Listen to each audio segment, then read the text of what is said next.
September 5th, 1977 will always be remembered fondly as a day that humanity first embarked on its journey to explore the universe with the launch of Voyager 2.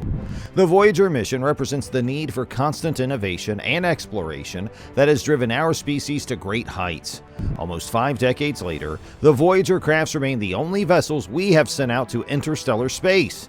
What's even more astounding is the fact that the crafts continue to provide data back to Earth. Reports state that the Voyagers have sent back terrifying new data that has left scientists shocked.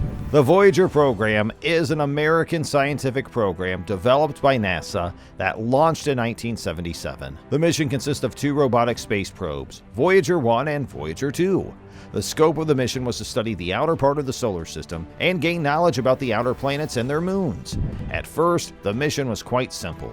Voyager 1 had to study the planetary systems of Jupiter and Saturn, and Voyager 2 had to study Uranus and Neptune.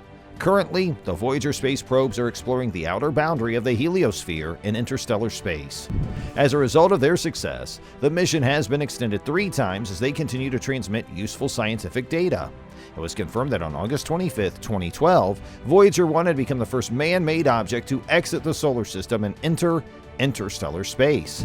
A few years later, it was also confirmed that Voyager 2 also indicated it would enter interstellar space in 2018. The Voyager space probes are powered by radioisotope thermoelectric generators, a type of nuclear battery. This is a type of battery that is perfect for missions needing energy over a long period of time, which would be too long for fuel cells or batteries, and that can't rely on solar energy. It allows us to organize very long missions to happen.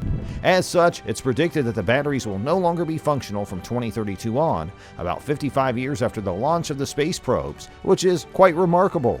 However, as time passed by, various functions and systems of the probes had to be switched off to keep the main system in working order.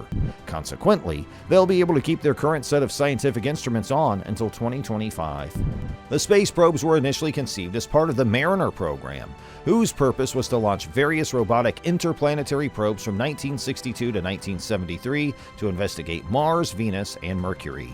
But as their mission has been changed to go study Jupiter and Saturn, they were removed from the Mariner program. At first, they kept their original name and were called the Mariner Jupiter-Saturn space probes. However, due to their evolution from the Mariner space probes, their name was quickly changed to Voyager. This new program took over many elements of the Grand Tour program. As indicated by his name, the Grand Tour program, developed by NASA, aimed to send 2 groups of robotic probes to all the planets as part of the outer solar system: Jupiter, Saturn, Pluto, Uranus, and Neptune. Yet this program was deemed too expensive at around $1 billion. Consequently, it was canceled and replaced with the Voyager program. For this reason, the Grand Tour program had a major influence on the Voyager program, as it fulfilled a lot of the planned objectives for the Grand Tour, except for a visit to Pluto. The Voyager program used the favorable alignment of Jupiter, Saturn, Uranus, and Neptune, which occurs only once every 175 years and was set to happen in the late 1970s. The space probes used gravitational assist, namely the use of the relative movements and gravity of a planet or other astronomical object to alter the path and speed of a spacecraft, and thus saving propellant and reducing expense. Through gravity assistance, it's possible to either accelerate a spacecraft, decrease its speed, or redirect its path. While Voyager 2 was launched first on August 20th, 1977, Voyager 1 was launched on September 5th, 1977, on a faster and shorter trajectory. Originally, the Voyager space probes were to conduct close-up studies of Jupiter and Saturn and their larger moons. As this mission was a real success, and the probes were in good condition, scientists decided to go and explore Uranus and Neptune. The Voyager space probes made it possible to recover a lot of data and photographs of the most distant planets, thus allowing scientists to have precise details, which were until then still unknown, about the 4 giant planets and their moons. For example, we were able to observe Jupiter's cloud forms and its wind and storm systems, as well as to discover the volcanic activity on its moon Io. It was the first time that active volcanoes had been seen on another body in the solar system. It was also discovered that 7% of the upper atmosphere of Saturn is helium and the rest is hydrogen. Titan, Saturn's largest moon, was also studied in depth. Among the major discoveries was the discovery of a magnetic field around Uranus and 10 of its moons, but also the discovery of 3 rings and 6 unknown moons of Neptune. Furthermore, Voyager 1 and 2 sent us a lot of close-up photos of the giant planets. Among them is the pale blue dot, taken in 1990 by Voyager 1. This famous photograph pictures planet Earth from a distance of about 6 billion kilometers. Planet Earth appears as a very small blue dot, lost in the vastness and greatness of space. As the main mission of the Voyager program was achieved in 1989, when Voyager 2 flew by Neptune, it was decided to extend their mission through the Voyager interstellar mission. The goal was to extend the exploration of the solar system beyond the outer planets, and if possible, beyond the limits of the solar system, beyond what we call the heliopause boundary. It can be defined as the limit where the solar wind from the sun is stopped by the interstellar medium. Reaching after the heliopause will allow the space probes to make measurements of the interstellar fields, particles, and waves that are unaffected by the solar wind, and thus providing scientists with invaluable data. As of today, the probes continue to send important data back to Earth. Currently, they mainly study ultraviolet sources among the stars, and they explore the boundary between the sun's influence and interstellar space. In August of 2012, Voyager 1 became the first spacecraft in history to cross into interstellar space. Even though the craft will stay in the confines of our solar system for a few thousand years yet, this has not prevented it from sending back crucial data regularly. Voyager 2 closely followed its sister probe into interstellar space in December of 2018 and also continues to transmit data back home. Eventually, both probes will run out of power and will be left to drift into the void of space, but until then, they continue to be an important asset for space exploration. The biggest interstellar discovery made by Voyager 1 came in the form of a faint noise it picked up after being alone in interstellar space for 11 years. This faint noise has been attributed to the presence of plasma waves detected by the craft. The heliopause is a point in space where the solar winds are no longer strong enough to hold back the interstellar medium that surrounds our system.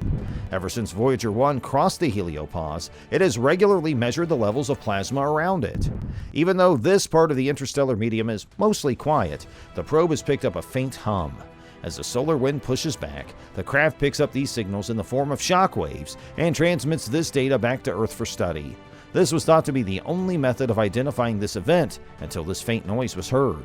There is growing optimism that this noise can be used to track the interstellar medium between shocks, helping uncover more mysteries about this undiscovered part of space.